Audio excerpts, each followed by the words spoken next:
Tenía muchas ganas de hablar con Miguel Ángel Pérez sobre su última noticia y también sobre su perspectiva con el caso Negreira. Así que aquí vais a tener a Miguel Ángel.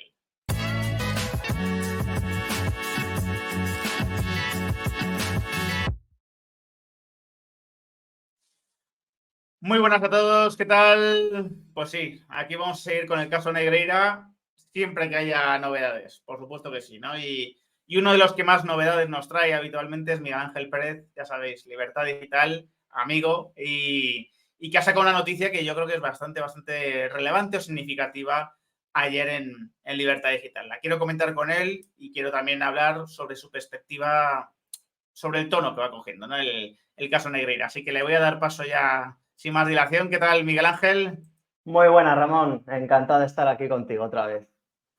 Oye, muchas gracias por hacerme hueco porque sé que tienes bastante lío hoy y, bueno, digamos que hemos madrugado un poco más, ¿no?, de lo habitual en cuanto a nuestras colaboraciones y para que la gente del canal, bueno, pues tenga tu información y le agradezca. Bueno, habéis accedido a fuentes arbitrales, perdón. Normalmente Sí. solemos decir fuentes judiciales, esta vez son fuentes arbitrales. Y os han comentado esas fuentes algo un poco significativo, ¿no? Hay un cierto cambio de discurso con respecto a lo que se decía en febrero, marzo, abril, ¿no? Desde el CTA. Que cuéntanos un poco cuál ha sido ese cambio de rumbo en los árbitros. Pues la verdad es que, Ramón, después del auto del juez Aguirre de la semana pasada, en la que pues ya apuntaba, ¿no?, de lleno y ponía el foco sin ningún tipo de duda en los árbitros, pues yo creo que internamente en el propio colectivo arbitral de Primera División se están empezando a mover cosas, aunque en algunos medios pues, nos trasladan información de que el CTA cierra filas, de que van a demandar a todo el mundo, etcétera, etcétera. Lo cierto es que entre los propios colegiados de Primera División hay muchísima tensión, muchísima desconfianza y también, Ramón, hay algunas voces que de forma interna dicen que directamente que quien la ha hecho la pague. A mí esto me parece muy significativo porque ya podemos decir que internamente no se fían unos de los otros. O sea, yo creo que aquí la clave es, Ramón, dos aspectos relacionados con los árbitros y que hemos ido conociendo pues, a lo largo de la investigación, ¿no? Por un lado, ese informe patrimonial que desveló Alejandro Entrambas-Aguas en el debate sobre 4 colegiados y, por otro lado, pues los coaching que pagaron árbitros de Primera División al hijo de Enríquez Negreira. Yo creo que estos dos hechos son muy relevantes, todo esto unido a Luis Medina Cantalejo, que su reacción, la recordamos, desde que estalló el caso fue quitar hierro al asunto y decir poco más o poco menos que Negreira no pintaba absolutamente nada en el CTA. Ha sido prácticamente llamado mentiroso y desacreditado por el propio juez, que ha invalidado completamente su argumento después de todo lo que está recabando la Guardia Civil en la investigación. Y la verdad es que, como digo, son cada vez más voces críticas entre los árbitros de Primera División, pero a la vez también es verdad, Ramón, que muchos de ellos, aunque sepan lo que hay, obviamente siguen en activo, quieren continuar con su carrera arbitral y saben que si alzan la voz de forma pública, esto sería el fin de su carrera y quieren seguir ahí, con lo cual, por el momento, digamos que estas críticas se producen de forma interna, pero no dan el paso de hacerlo de forma explícita pues, ante la opinión pública.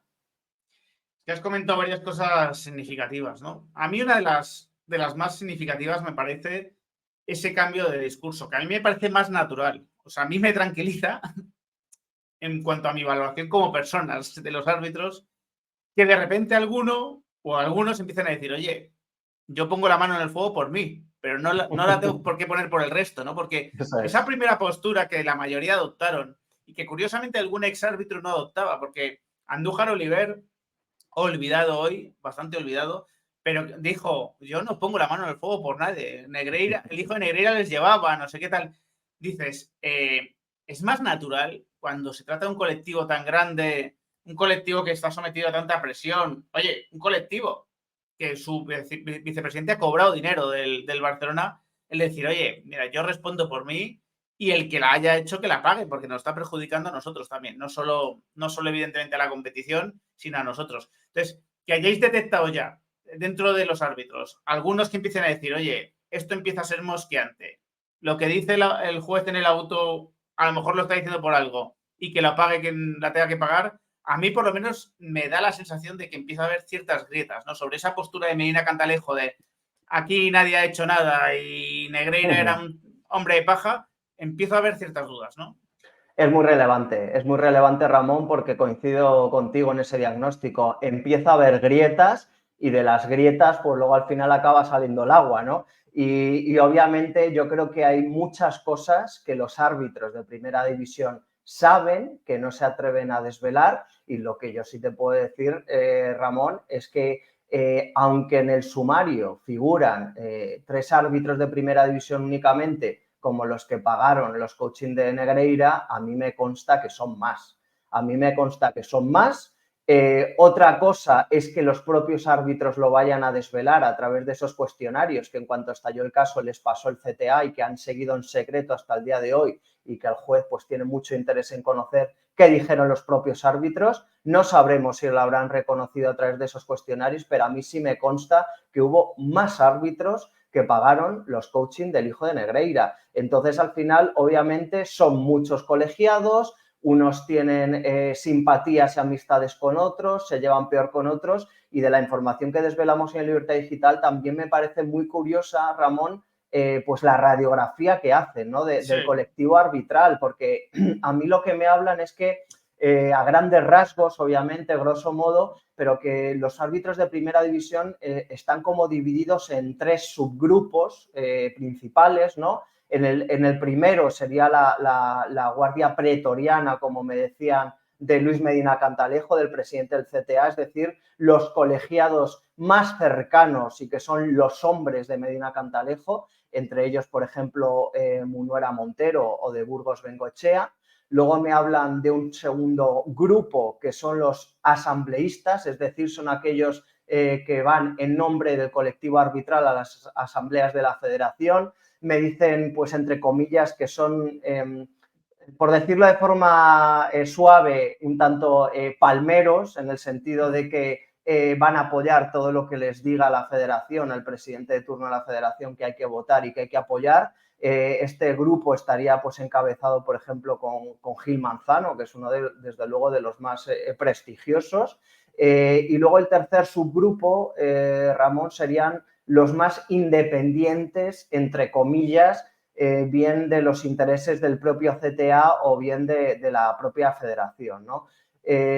Obviamente esta es la radiografía que me hacen de forma interna de los árbitros, pero también yo creo que nos ayuda un poco a comprender los movimientos, las manifestaciones, los intereses cruzados que hay entre los propios árbitros, porque ahí, dependiendo, Ramón, a quién te arrimes, ya sabes cómo te puede ir tu carrera arbitral. Ahí estaba la clave del asunto, ¿no? Depende a quién te arrimes, depende cómo estés con los jefes, con los que deciden tu carrera. Evidentemente, eso se transforma en mucho dinero, ¿no? De diferencia, que te vaya bien a que te vaya mal. Bueno, pues no hacía falta que te llegase ningún dinero de forma irregular, de alguna manera. Pero resulta, y te consta también a ti, ¿no? La información que dio Alejandro, que se está investigando el patrimonio de 4 árbitros, ¿no? Bueno, 3 árbitros y Claude Gómez, ¿no? Que es el responsable del VAR. No sé, bueno, está, me imagino, en manos de la Guardia Civil esto, de la agencia tributaria, que estará apoyando, me imagino, esa investigación. No sé si tienes alguna intuición de que pueda salir algo pronto al respecto sobre eso, si crees que se puede dilatar, o bueno, a lo mejor no tienes ningún pálpito, ¿no? En estos momentos tampoco. Bueno, lo primero que querría decir es romper una lanza a favor de mi compañero y amigo Alejandro Entrambasado, que cuando desveló esta información en el debate, hubo una parte de los compañeros de otros medios de comunicación que, como suele suceder, en vez de ir contra el poder, van contra el periodista que desvela la exclusiva. Esta información es muy importante, es muy relevante. El juez la ha puesto en manos de la Guardia Civil, no es ninguna tontería. Y te diré más, Ramón, es que a mí, según la información que me llega, esta información la han tenido en sus manos los guardias civiles cuando entraron en el seno del Comité Técnico de Árbitros a hacer el registro. Es decir, se están buscando posibles pruebas para cotejar ese incremento patrimonial que algunos consideran anómalo por parte de Clos Gómez y de otros árbitros de primera división. Con lo cual, aquí tonterías las justas. O sea, a mí me parece que es un informe muy importante, que el juez se lo ha tomado con mucho interés y la propia Guardia Civil, y veremos al final, pues si con ese registro, que a mí me llega la información de que fue un registro positivo, que se obtuvo mucha documentación, pues se puede cotejar de alguna forma y avalar ese informe en el cual pues se denunciaba un abultado patrimonio o extraño, ¿no?, por parte de algunos colegiados. Oye, que igual es legal, pero desde luego lo que está claro, Ramón, es que se está investigando y eso es inapelable, eso no se puede negar y que el juez lo tiene muy en cuenta a la hora de llevar a cabo su instrucción, igual que tiene en cuenta pues esos pagos al hijo de Negreira, porque es que no tiene un pase, no hay por dónde cogerlo, ¿no? Cuando contamos aquí, Ramón, lo del bar La Torrada, igual, ¿no?, que había que pasar por Eso es. ir al bar de Negreira, al propio bar de Negreira en Barcelona cuando los colegiados estaban en Barcelona, etcétera, pues pagar al hijo de Negreira unos coaching, pues obviamente había que pasar por caja porque el poder que tenía Negreira era enorme y todo el mundo quería estar pues en buena sintonía con él porque sabían que eso les iba a beneficiar en su carrera arbitral. Y como digo yo, esos dos aspectos, esas dos claves en referencia a los árbitros son muy importantes y más si cabe después de conocer el auto del juez Aguirre la semana pasada, que si algo nos está demostrando este juez es que es un poco un juez, por decirlo coloquialmente, pulgarcito, porque va dejando miguitas de un auto a otro Sí, de lo que va sí, a sí, sí, sí, sí. suceder, ¿no? Nos va dejando Sí, siempre. pistas, por supuesto, de lo que va a suceder, por recordar, pues, de la corrupción deportiva al cohecho nos dejó miguitas, del cohecho a la imputación de Laporta nos dejó miguitas, y ahora desde la imputación de Laporta nos deja amiguitas al colectivo arbitral. Hablando de un grupo de árbitros corruptos, pues veremos a ver si finalmente pues, se materializan posibles imputaciones de árbitros o no. Lo que está claro es que están siendo investigados. Es que fíjate, ¿no? La información que tienes tú es que más de los 3 árbitros que conocemos contrataron los servicios de coaching del hijo de Negreira, que da la sensación que era como pagar el máster de acceso, ¿sabes? O sea, tú haces el máster y casualidad, bueno, pues te va muy bien, ¿no? Por ahí. Claro, si realmente han ocultado esta información a algunos, tanto en el test este que tuvieron que reinar o a nivel público lo han desmentido, claro, peor pinta tiene, ¿no? Peor pinta tiene el asunto. O sea, si tú no tienes nada que ocultar, pues dices, mira, pues yo contraté a este chaval, tampoco, quiero decir, o sea, oye, pues sí, era el hijo del jefe, ahí no hay nada punible, o sea, el hijo del jefe, pues macho, claro que quiero tener contento al jefe. No quiere decir yo que esté haciendo nada irregular, pero bueno, pues le tengo contento al jefe, el chaval se lo prepararía bien y todo esto. O sea, hasta ahí no hay nada punible, evidentemente, ¿no? Pero claro, si ya lo empiezas a ocultar eso, algo tan natural, algo que, bueno, pues habría podido hacer mucha gente, ¿no? El decir, oye, pues mira, aquí hay un coaching que resulta que me va a ir bien con él, pues es cuando empieza a tener mala pinta, ¿no? Así que tengo también curiosidad a ver si conocemos en algún momento el nombre de algún árbitro más, ¿no?, que haya contratado eso y sobre todo, ¿por qué no se ha sabido esa información? Bueno, a mí lo que me llega, Ramón, es que había dos tipos de árbitros que pagaban al hijo de Negreira, ¿no? Los que pagaban voluntariamente porque sabían obviamente que esto les iba a beneficiar, y luego había otros árbitros que se veían obligados por la presión. Es decir, si no pago, o sea, esto era como un impuesto revolucionario, ¿no? O sea, si no pago, sé que me va a perjudicar, con lo cual, aunque yo no quiera los coaching del hijo de Negreira, me veo obligado a pagar. ¿Por qué algunos lo han ocultado? Pues a mí la información que me llega, Ramón, es que a lo mejor los pagos no se hicieron por la vía habitual, ¿vale? Ya, En ya, el ya, ya. sumario figuran transferencias, son las que señalan esos 3 árbitros de primera y otros, creo que son 2 de segunda, pero podían haberse hecho esos pagos de otra forma que no figuran, y obviamente pues eso tampoco es bonito y también se intentaría ocultar de alguna forma. Bueno, eso de alguna manera tendría cierta explicación. La penúltima que te hago, no sé si has podido, porque a lo mejor esta información la habéis recabado antes, ¿no?, de que se conociese lo de la famosa sala paralela al bar, el bar del bar, de alguna forma. No sé si habéis podido tantear algo con respecto a esta sala o digamos que, bueno, pudisteis hablar con las fuentes arbitrales, pero antes de que saliese esta información. Bueno, a mí la información que me llega, Ramón, es que obviamente esa sala sí que existía, que lo que se dijo la semana pasada en distintas informaciones es completamente así, y yo no te descarto que en próximas horas o días incluso pues, podamos desvelar información relevante al respecto. Yo creo que la credibilidad del actual Comité Técnico de Árbitros está por los suelos. Los comunicados desmintiendo informaciones, no hay quien se los crea. Y yo creo que obviamente sí que existía esa sala, sí que se producían esos hechos que se decía la semana pasada y como digo, pues estamos trabajando en información que puede ser muy relevante desde el punto de vista para acreditar este extremo que se negaba la semana pasada desde el Comité Técnico de Árbitros. Lo que es indudable, Ramón, es que con la que está cayendo, con el caso Negreira, con todos los escándalos que sacuden al CTA, es increíble que Medina Cantalejo siga de presidente del CTA. Es que es... Medina Cantalejo, Clos Gómez, todo su equipo.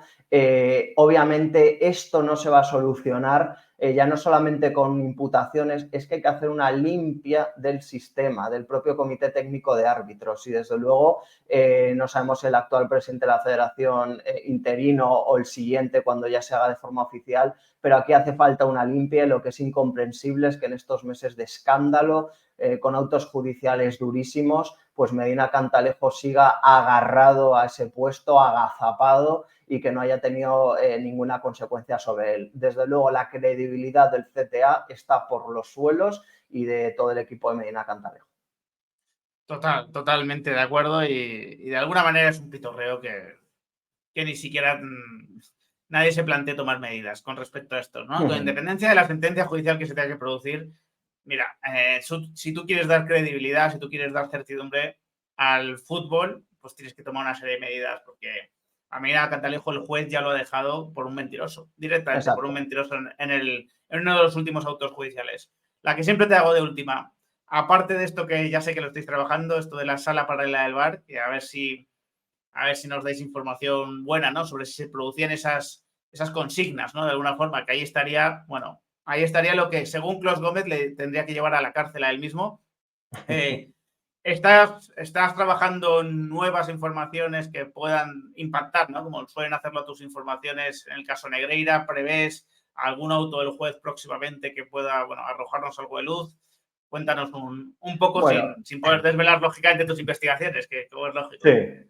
Estoy trabajando en varias informaciones, Ramón, ahora mismo sobre todo lo que te decía, ¿no? Centrados en esa sala de VAR paralela a tal. Y luego respecto a la investigación, pues yo no descartaría, conociendo al juez Aguirre cómo está actuando, si te fijas más o menos cada 2 semanas hay algún tipo de novedad, ¿no? Es un poco la cadencia que hay en la investigación. Lo que no te puedo asegurar es que esas próximas novedades sean directamente imputaciones de árbitros o no. Yo creo que ahora mismo la clave está en la documentación que se incautó en el CTA, que la está analizando la Guardia Civil. Yo creo que ahí hay muchas líneas de investigación que van a pues, acreditar algunos puntos y yo creo, no descartaría también abrir otros y yo creo que ahora mismo ahí es donde se centra la investigación, en los análisis de la documentación del CTA y por otro lado pues directamente, ¿no? el colectivo arbitral, porque aquí ya cada vez queda menos para cerrar el círculo, ¿no? Con las imputaciones de prácticamente todas las directivas del Fútbol Club Barcelona implicadas, con las imputaciones de Negreira a su hijo y algunos familiares, etcétera. Ya solamente queda para cerrar el círculo, bajo mi punto de vista, lo más importante, que es cerrar el círculo con el colectivo arbitral.